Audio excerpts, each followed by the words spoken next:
안녕하세요. 깊이 있는 지식과 흥미로운 이야기로 여러분의 밤을 채워드리는 시간입니다. 우리가 아는 미국은 아마도 거대한 도시의 스카이라인과 끝없이 펼쳐진 고속도로, 그리고 화려한 문화의 모습일 것입니다. 하지만 그 이면에는 마치 오래된 나무의 나이테처럼 수세대에 걸쳐 사람들의 입에서 입으로 전해져 내려온 기묘하고 비밀스러운 이야기들이 숨겨져 있습니다. 오늘 우리는 그 미국의 숨겨진 얼굴을 마주하려 합니다. 각주의 깊은 숲과 외딴 길모퉁이, 오래된 집의 삐걱이는 마룻바닥에 깃들어 있는 전설 속으로 여행을 떠날 것입니다. 이 이야기들은 때로는 역사적 사실의 파편에서, 때로는 미지에 대한 인간 본연의 두려움 속에서 태어났습니다. 이 깊고 흥미로운 지식의 여정을 시작하기에 앞서 잠시 시간을 내어 구독과 좋아요를 눌러주신다면 이 귀한 이야기가 더 많은 분들에게 닿을 수 있는 큰 힘이 됩니다. 여러분의 작은 손길이 지식의 빛을 더 멀리 퍼뜨리는 축복이 될 것입니다. 자, 이제 편안한 자세로 미국의 심장부로 흘러들어가는 가장 오래된 이야기들의 귀를 기울여 보시겠습니다. 첫 번째 이야기, 엘라베마주, 게즈던의 숲속마녀 엘라베마주 에토와 카운티, 쿠사강이 아름답게 휴가마 도는 곳에 게즈던이라는 작은 도시가 있습니다. 소나무가 빽빽이 들어선 숲과 나지막한 언덕들이 연못과 농경지를 감싸안은 평화로운 풍경이죠. 하지만 마을 서쪽, 나무들 사이로 난 조용한 뒷길인 하인즈로드에는 엘라베마에서 가장 끈질기게 살아남은 도로변 전설 하나가 도사리고 있습니다. 사람들은 어떤 특정한 이름의 마녀나 역사적인 재판에 대해 이야기하지 않습니다. 그 대신 그들은 그저 숲속의 마녀라고 불리는 한 인물과 한때 기이한 일들이 벌어졌다는 연못가의 낡은 오두막에 대해 속삭입니다. 그 이야기는 마치 교회의 종소리처럼 일관된 세부 묘사를 담고 있습니다.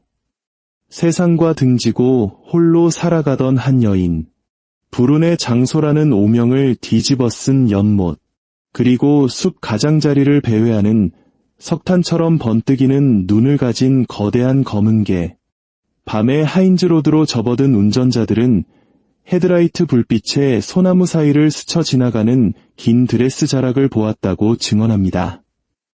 이 이야기들이 20세기 후반의 인쇄물로 기록될 무렵, 나이든 주민들은 이미 자신들의 부모와 조부모 세대로부터 이 이야기를 들어왔다고 말했습니다. 이는 이 전설이 적어도 1930년대와 40년대부터 구전되어 왔음을 의미합니다. 당시 시골이었던 에토와 카운티가 여전히 방앗간의 임금과 텃밭 농사, 그리고 입소문으로 돌아가던 시절이었죠. 이 전설은 단순히 하나의 사건에서 비롯된 것이 아니라 그 지역 사람들이 공유하는 믿음의 체계 속에서 자라났습니다. 사실 마녀 이야기는 미국 남부 고원지대와 에팔레치아 산기슭에서 흔히 발견됩니다. 은둔하는 과부, 낡아서 허물어져가는 오두막, 아이들에게 절대로 들어가서는 안 된다고 경고하는 숲. 이런 요소들은 마녀 전설이 피어나기 좋은 토양이 됩니다. 특히 전설에 등장하는 검은 개는 중요한 상징입니다.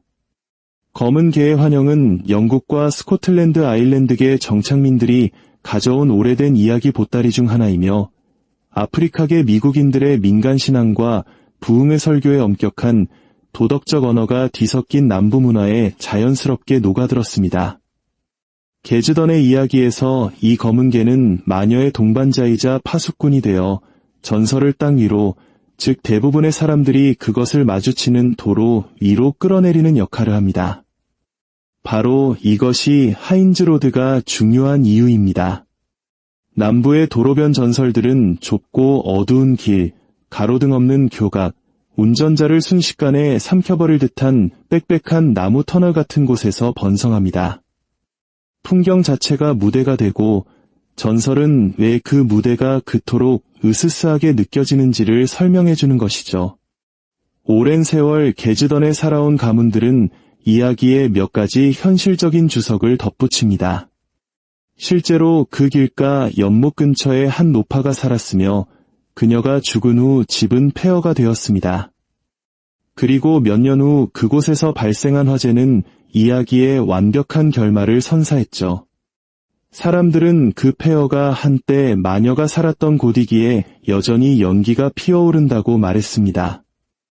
이 모든 이야기는 법원 기록이나 교회 회의록에는 등장하지 않습니다. 하지만 바로 그 점이 이야기의 본질을 보여주는 증거일지도 모릅니다.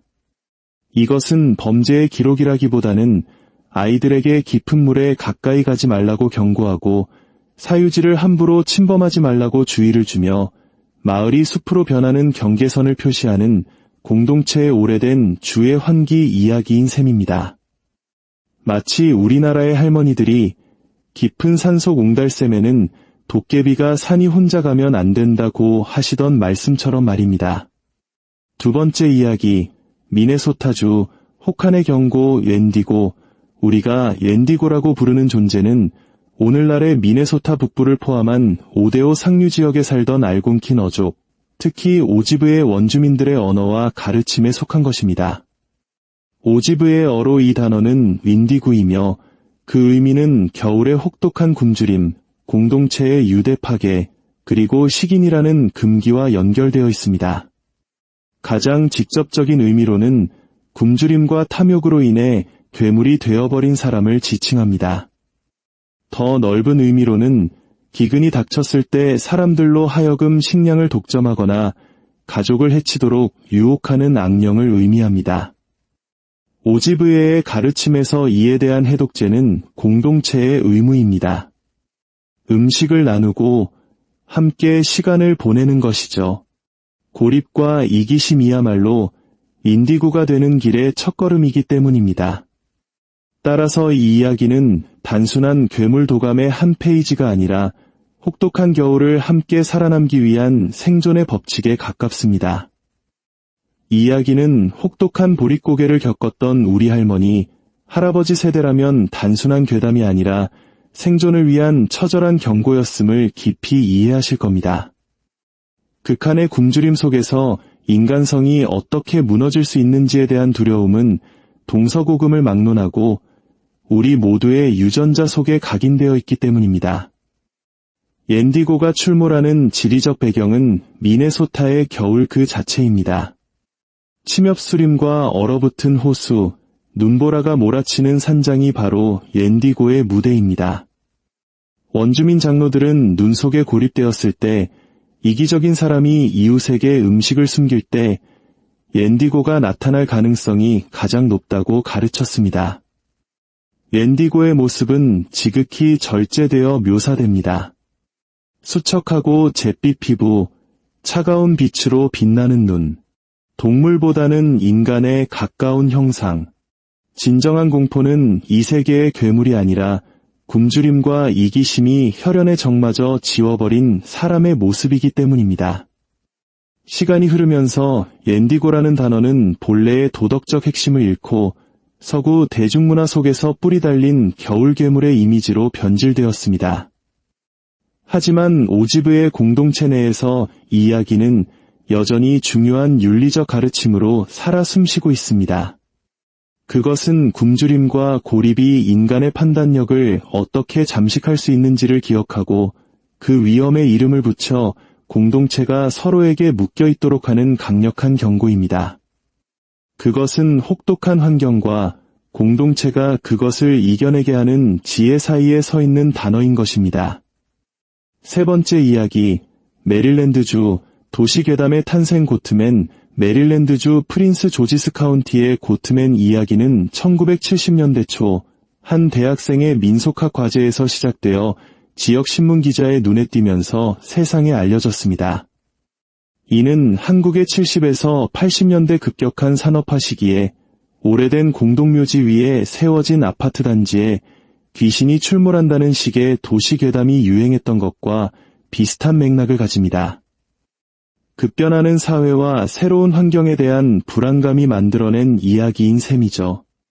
이야기의 핵심은 반인반염소의 괴물이 도끼를 들고 한적한 시골길이나 다리 밑에 출몰한다는 것입니다.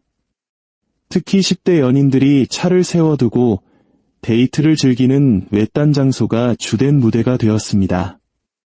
이 이야기는 곧 인근의 벨츠빌 농업연구센터에서 유전자 실험 실패로 태어난 존재라는 과학적 배경까지 덧붙여지며 빠르게 퍼져나갔습니다. 물론 연구센터 측은 터무니없는 이야기라고 일축했죠. 1971년 가을 지역신문이 이 전설을 다루고 심지어 머리가 잘린 개 사체가 발견된 사건과 연관지어 보도하면서 고트맨에 대한 공포는 절정에 달했습니다. 젊은이들은 담력 시험 삼아 고트맨이 출몰한다는 길로 차를 몰고 갔고 경찰에는 관련 신고 전화가 빗발쳤습니다. 고트맨 이야기는 현대 도시 괴담의 전형적인 생성 과정을 보여줍니다. 전후 베이비붐 세대의 젊은이들이 자동차를 소유하게 되면서 교외의 한적한 도로는 그들의 해방구이자 동시에 미지의 공포가 도사리는 공간이 되었습니다. 고트맨은 그 불안감에 구체적인 형상과 이름을 부여한 존재입니다. 결국 고트맨은 생물학적 실체라기보다는 빠르게 팽창하는 교외 지역의 가장자리에 남겨진 익명의 숲이 주는 불안감을 명명하는 방식입니다. 그것은 또한 우리 주변의 가장 끈질긴 괴물들은 종종 가면을 쓴 이웃과 적절한 타이밍 감각만으로도 만들어질 수 있다는 사실을 상기시켜줍니다. 네 번째 이야기, 테네시주 말하는 악령 벨위치.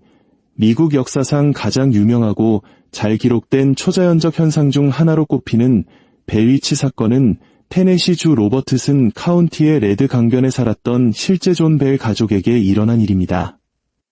1817년부터 1821년까지 벨 가족의 농장에는 정체불명의 존재가 나타나 소음을 일으키고 물건을 던지며 심지어는 사람의 목소리로 말을 걸고 가족들을 괴롭혔다고 합니다.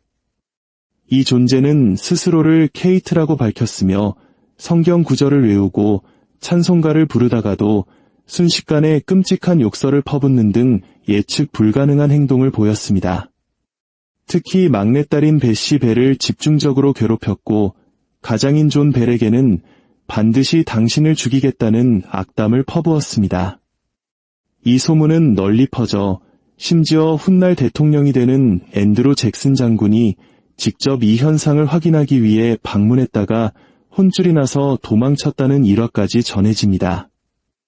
이 현상은 마치 우리나라의 원혼이나 집안의 터를 잘못 건드려 벌어지는 기이한 일들을 연상시킵니다.